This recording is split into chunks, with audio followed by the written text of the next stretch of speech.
Welcome to the Pirate Broadcast, where we interview interesting people doing interesting things, where you can expand your connections, your community. Kindness is cool and smiles are free. And let's get this party started. And it's May 5th, and there's a couple of events that are probably taking on a little different flavor this year than in the past. However, that's not going to stop the Pirate Broadcast from moving forward and bringing interesting people doing interesting things. And I had none other than Rhett Power in the room, delivering on the goods. Mic drop on the floor before we even start. Rhett, how are you doing? I'm awesome, man. Good morning to you. Thank you so much for being here.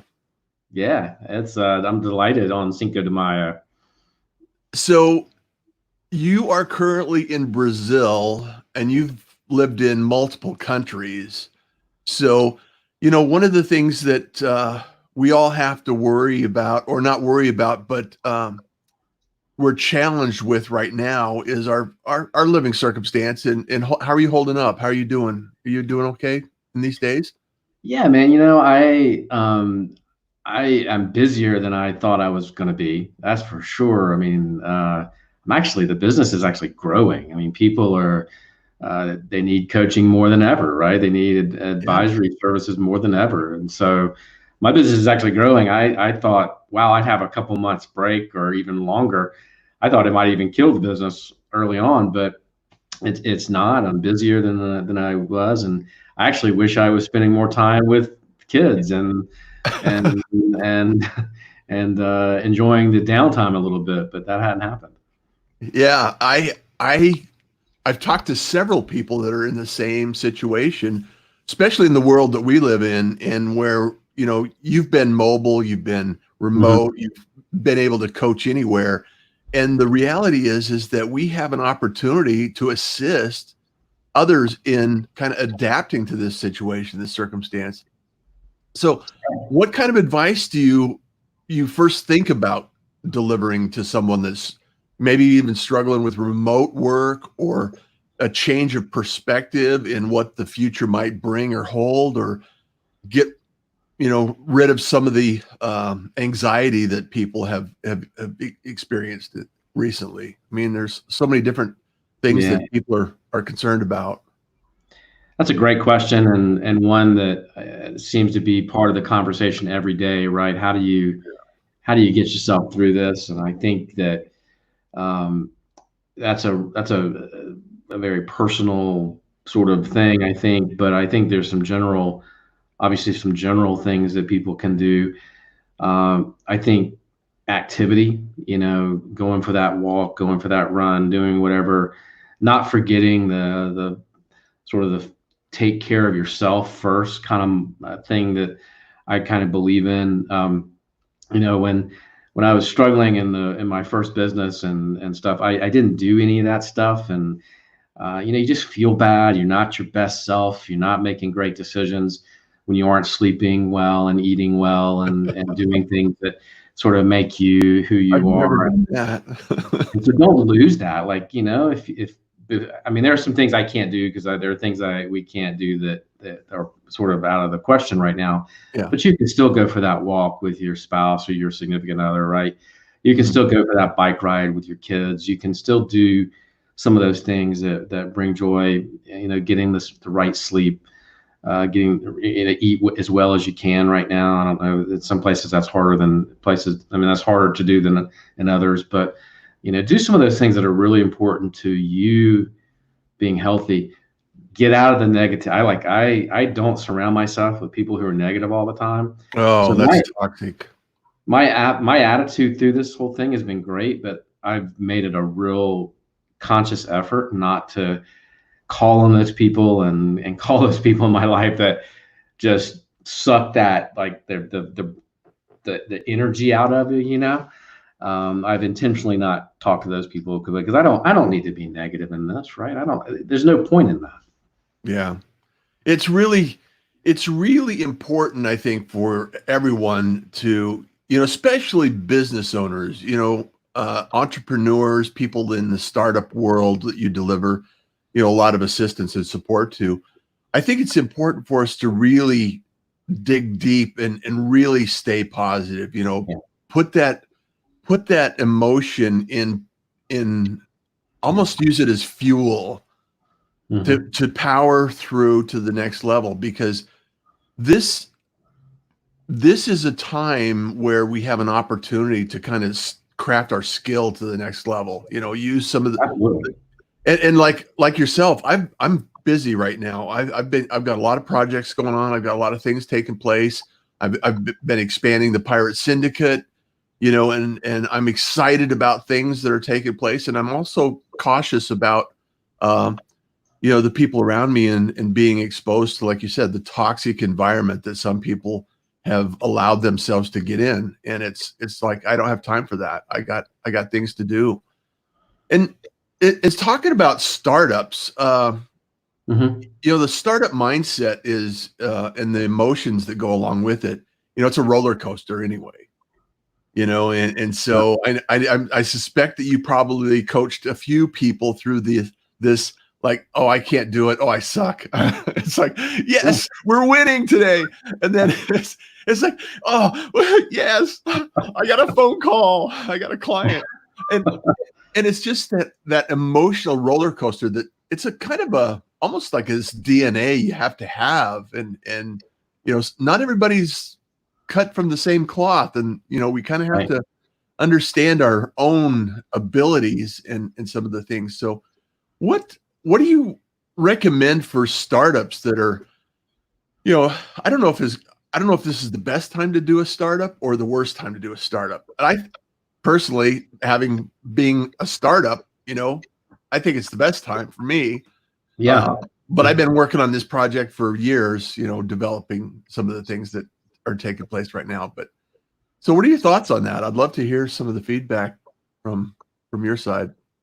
Look, I started a company in 2007, co-founded a company in 2007, and then a few months later, the recession hit, right? Yeah. So for me, times like this is a time of real opportunity. I mean, you think about what came out of the recession and the Great Recession in 2008. I mean, Mhm. we had Uber, we had Airbnb, we Yeah. had some of these really game-changing companies. And in my own company, if I actually hadn't had that recession, I don't think we would have survived. I mean, we were struggling and struggling and struggling, and the recession actually gave us an opportunity and an intro into businesses because they were suffering so much they were willing to take a chance on a new product. Yeah. Whereas, for the first almost the first year and a half, a year or so of the business, I got the door slammed in my face every day.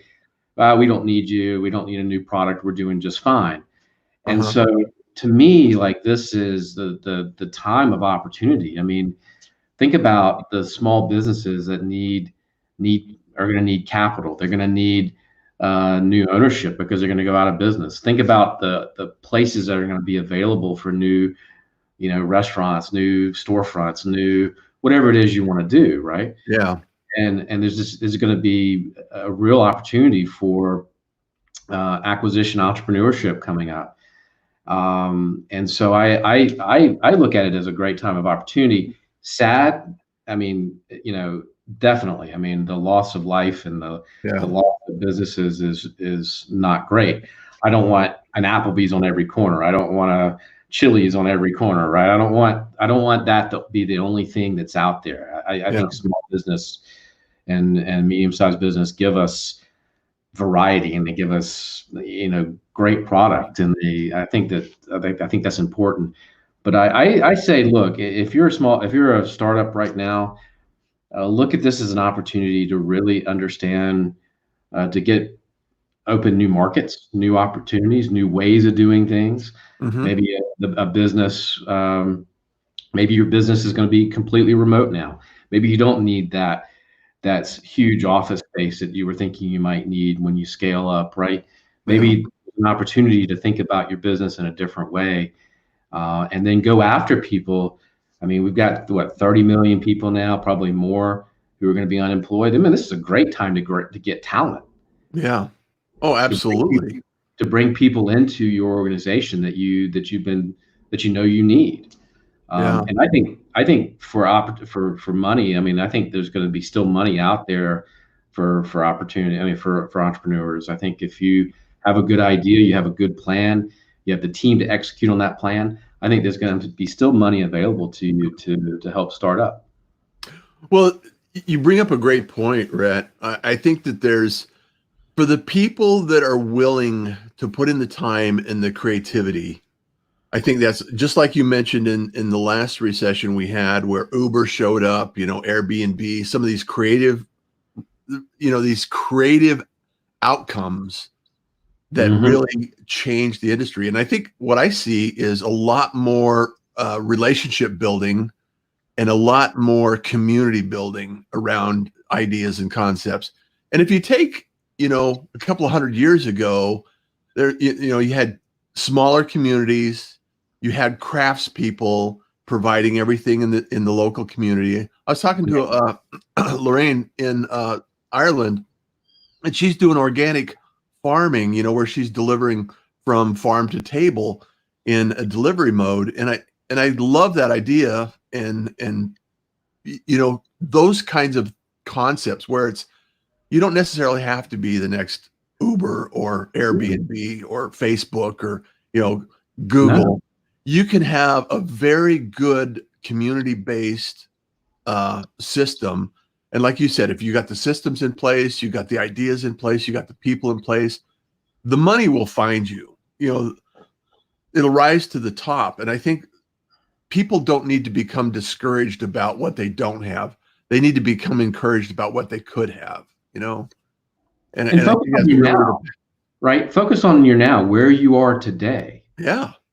I mean, it doesn't mean you don't dream big. It doesn't mean that you don't have. I mean, we had a sign over our door that said "Be significant" in our toy company, right? But we didn't start out as a significant player in the toy industry, right? We Mhm. didn't start out with 80 products in 100, in 35 countries. We started out in Myrtle Beach, South Carolina, with a bunch of beach stores and one product, you know, and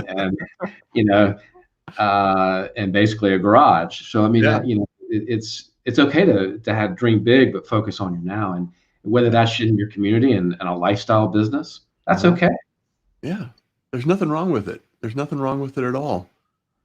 So No, I there's want to learn more about what you're doing now in terms, because you're abroad, you've been living in multiple countries. What are some of the things that are very similar that are universal in the world that people can relate to? That, because I believe that people are people anywhere you go. It's not necessarily that another country is like completely different. You could be walking across the countryside and it could be just exactly like another piece of the country. And so people are very, very similar. So when you're coaching individuals, I'm sure there's some local community culture differences. However, it's not substantial in my opinion. And I just kind of want to get your feedback and real time uh, kind of ideas and thoughts about that. Yeah, look, I coach people all over the world. Most of my coaching client list is in Western, in Europe and in the United States, and my practice is based out of Washington D.C. But Mhm. because of a family situation, we do live all over the world, and then early on, I was working with USAID on USAID projects and stuff. So I think we're on country number 9 or 10. I can't remember. But you're right. People are all the same. I mean, whether you're in business in Yugoslavia or the former Soviet republics, or Africa or the United States, Uh-huh. businesses face the same problem. I mean, face the same problems. I mean, money management, product and supply chain, and good management and bad management, however you look at it. Yeah, you know, It's um, a fine line some all, days. um, they're all the same. I mean, yes, governments are saying different and regulations are different, but all in all, I think it's, you see the same kind of problems over and over again. And a lot of that stems from leadership, and it stems from management, and whether that, and there are all kinds of elements to that, right? Um, but the biggest difference for me is getting used to working in different time zones, and Yeah. and stuff. But that's all. But in general, we face the same problems, and we face Yeah. the same issues, and there's not a lot of difference in that. I mean, there are cultural barriers. I mean, I think, I remember as a toy company, I tried to work here in Brazil, where we are now. We tried to get entrance into this market. It was really tough because of the Mhm. tariffs and the import tariffs, and that really, we actually failed to get into Brazil because of the cost of Mm. doing that. So there are barriers. I mean, we all Yeah. face different barriers to what we're trying to do. So Yeah. I want to kind of shift gears a little bit, and just want to acknowledge a few people that are in the room. Gabriel's here. Angie's here today. Darren, thank you so much for being here. Vicky, big companies resulting in the 2008 recession, inspires people, and it's possible to make a difference. It's important to look at why these companies started and the problems they were solving. Uber was so simple. So, this is some of the information that we can actually look toward and think about the creativity, and ultimately around the world. I think we could probably talk about this for a long time. Is solving the problem and delivering the results is going to be the most important part of the equation. That's usually the thing that's going to be really important for us to think about when we're starting a business: is what problem are we solving? What value are we bringing to the table? So what gets you excited about solving problems or bringing value or producing results, Rhett? What inspires you to get up in the morning and make a phone call to a client, or talk to somebody, or take action on something? What is it that really provides you with the fuel that provides you with the daily goals? I think a couple things. I love to help people. I realized, I quit my job when I was 29 years old, and I joined the Peace Corps, and I learned, and I went overseas, and I was a college teacher, and I learned that I really love teaching, and I loved helping, and people. I like seeing that light bulb go off in people's mind, and helping them find the solutions. Sorry, we have a loudspeaker coming through the neighborhood here, but you can probably hear that. Yeah. That's your Portuguese lesson today. Um, but I like that, and that gets me up in the morning. I also like to win, and when I see my clients win, I take a little bit of that victory, because I helped them get there, and so that gives me a lot of satisfaction. But most importantly, I like to see people get what they want. Right? I like helping them get where they want to go, and that gives me a lot of joy. It's why I do what I do now. It's why I'm a coach, because um, I figured out a few years ago that I really enjoy it. I really, those moments where they get what they want, and they get where they want to go, uh, and I've helped them do that. That's it gives me a lot of satisfaction. So I've Yeah. kind of found my second career, my second calling, the thing I'm supposed to be doing. When you find that, um, it's not work. We were talking before we came on about how busy we both are right now. Yeah. Um, but I love it. Like, the last couple months has been kind of invigorating, right? Yeah. And and so, because I mean, when you help somebody through this kind of crisis, and think through their strategy, and Yeah. think through the problem, and come out on the other side of that stronger, and more confident, and actually focused Uh-huh. on where they need to go, man, that's very satisfying. Absolutely. Absolutely. And I hadn't thought of it in quite that perspective. However, I do admire and appreciate and love the teaching aspect. It's been a thread throughout my life, and also something that I've truly enjoyed, and helping people solve problems.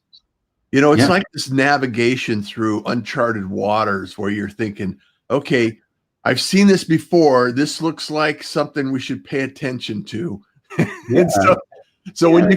when you could help someone navigate through that process, it's so satisfactory, and it's so satisfying. So it's really a powerful thing. I want to talk a little bit about the Power Lunch Live that you created, and some of the things that they kind of bring that to life, because Okay. the live streaming for me right now is kind of what I'm really focused in on. I've been building the pirate broadcast and the pirate community, and kind of eating my own dog food and testing these systems out and producing results, and doing that Q&A and analysis, and bringing it to others. And it's really, to me, it's like this, it's a live experiment, and it's ability and opportunity to kind of experiment through this process. And so talk about the Power Lunch Live and what that brings to the table. But we're almost a year old. I mean, we started with LinkedIn Live, and I hadn't really done a live. I hadn't been doing Facebook Live or any of that before I got onto the LinkedIn Live almost a year ago. I think Oh, wow. we're Very ready cool. to have our year anniversary. So, and I think we've done almost 200 interviews. Now, it's been great. I mean, I did not think of it when I came on to the platform. I didn't think of it in the context of a year down the road. I didn't think of it in the context of what this would mean for building thought leadership and building a presence on LinkedIn in itself. Yeah. But man, has it just really transformed my sort of content strategy and my thought leadership strategy completely. I mean, before I was writing for Inc. and I was writing for Forbes and writing articles and a couple books, and all that was great. But Mhm. what LinkedIn Live did, what the Power Lunch Live did, was sort of bring all of that together Yeah. as one sort of cohesive strategy. And now I look at it as, it's not only the live broadcast, but these live broadcasts turn into articles on Forbes and Inc. and other platforms.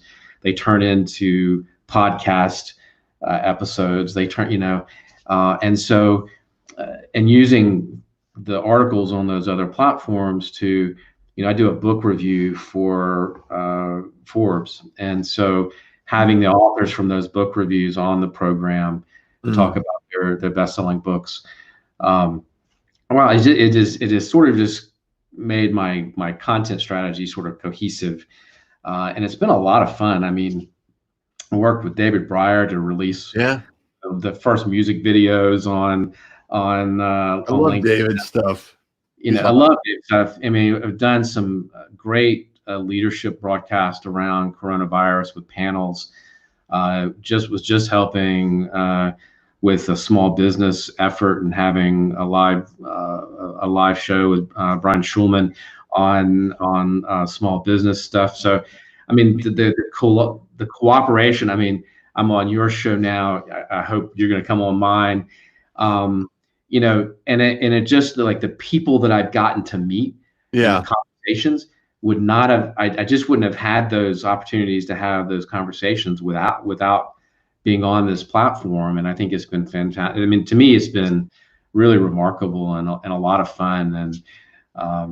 And I mean, I've booked gigs because of it. I've done, I went to last year, went to Europe twice because of it. I was supposed to go to Spain in a couple of weeks to do Webbit live from, Webbit on LinkedIn. So, it's been great. I'm having a blast with it. I don't know It's about it's almost like it's opening up a present you don't really know what it is, and you can't really discover it until you've been there a while. you know and and it's like it's almost the same thing as a startup, where you're not really you kind of create what you the direction you want to take it. It's almost, how yeah, big do I want to grow, how much do I want to spend, and how much time do I want to invest in it? And I mean, I'm fully invested in it because I've been doing this. I used to live stream 5 years ago, and when technology wasn't really ready for it. Yeah, right. People weren't used to seeing it. And it's like, okay, I've been podcasting, broadcasting, and all these things. And now I'm just so excited about seeing people like yourself that, are thought leaders and doing things. And, Brian's another one. He's going to be on the show. Dave is going to be on the show. And these connections and these conversations I think are so important right now in this point in time, that we can actually get involved and engaged and find other ways to share information that is relevant to today, right now. Yeah. And, what's ironic now and unfortunate is that the newscasters are doing the exact same thing. That's right. So it's like, our platform. Well, I used to have an organization called the Future Media Association, and I used to talk about, all of these new technologies and, train people on how to use them. And not everybody understood that, hey, you are the media. You are the opportunity to share your message, your gift, to be seen, be heard, and be talked about. That's the whole theme is, anyone that wants to step up and learn the technology and put themselves out there and share their ideas. And I think two things happen too. Is one, you start to almost improve your thought process and what you want to say because you're saying it. It's like practicing an instrument. My thoughts become clear because I have to be on point, and then I have to articulate these ideas in a way that people can understand and appreciate. I have to bring guests on that people are going to get, excited about. That's right. And so, here we are.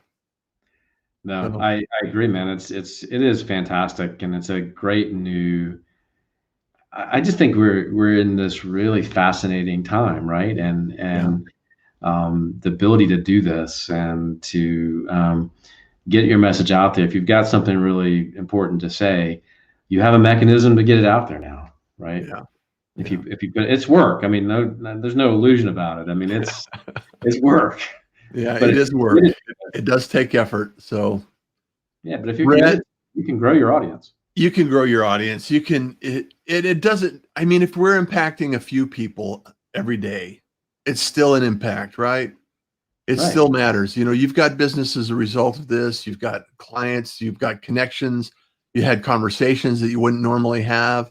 And it's just stay in the game. Just be consistent and go out and play every day. So that's, make it happen. That, brother. Amen to that. Yeah. Well, I really, truly appreciate you stopping and taking time to do this and sharing your gifts with the world. And happy to be on the Power Live Lunch and Power Lunch Live.